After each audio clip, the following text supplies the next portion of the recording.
രാത്രിയുടെ നിഴലിൽ പുറത്ത് പേമാരി പെയ്യുകയായിരുന്നു.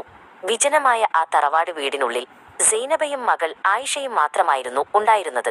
വൈദ്യുതി ബന്ധം വിച്ഛേദിക്കപ്പെട്ട ആ രാത്രിയിൽ മെഴുകുതിരി വെളിച്ചത്തിൽ അവർ ഭീതിയോടെ പരസ്പരം നോക്കി. കാറ്റിൽ ജനലുകൾ ആഞ്ഞടിക്കുന്ന ശബ്ദം അവരുടെ ഉള്ളിൽ ഭയം നിറച്ചു.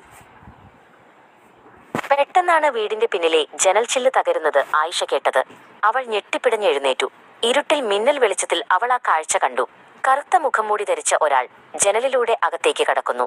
ഭയത്താൽ അവളുടെ തൊണ്ടയിൽ നിന്ന് ശബ്ദം പുറപ്പെട്ടില്ല. ആരാണവിടെ? സൈനബ ഉറക്കെ ചോദിച്ചു. മറുപടിയായി ഒരു ക്രൂരമായ ചിരിയാണ് ഉയർന്നത്. മുഖംമൂടി ധരിച്ച അക്രമി സൈനബയുടെ കൈക്ക് പിടിച്ചു തള്ളി. നിലവിളിക്കാൻ തുടങ്ങിയ അവളുടെ വായ അവൻ കൈകൊണ്ട് അമർത്തിപ്പിടിച്ചു.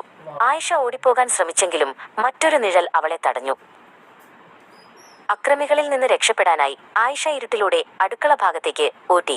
അവളുടെ ഹൃദയമിടിപ്പ് ചെവിയിൽ മുഴങ്ങുന്നുണ്ടായിരുന്നു. പുറത്തെ മഴയുടെ ഇരമ്പൽ അവളുടെ കരച്ചിലിനെ മുക്കിക്കളഞ്ഞു.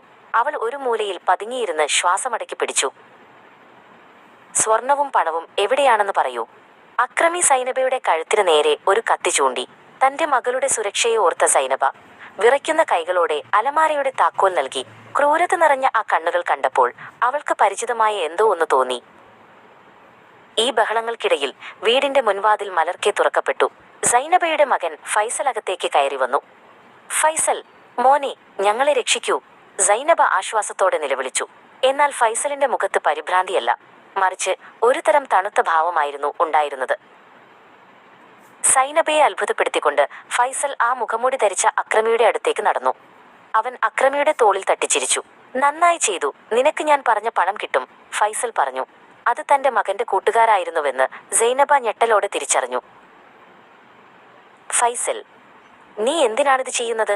സൈനബ തകർന്നുപോയി. തന്റെ മകൻ മയക്കുമരുന്നിന് പണം കണ്ടെത്താൻ സ്വന്തം വീട് തന്നെ കൊള്ളയടിക്കാൻ പദ്ധതിയിട്ടുവെന്ന് അവൾക്ക് വിശ്വസിക്കാനായില്ല. ഫൈസൽ തന്റെ ഉമ്മയെ ഒന്ന് നോക്കുക പോലും ചെയ്യാതെ അലമാരയിൽ നിന്ന് പണമെടുത്തു. ആയിഷ ഒളിച്ചിരുന്നിടത്ത് നിന്ന് വിറയലോടെ പുറത്തേക്ക് വന്നു. അവൾ തന്റെ സഹോദരനെ വെറുപ്പോടെ നോക്കി. നീ ഞങ്ങളെ കൊല്ലാൻ നോക്കുകയായിരുന്നോ?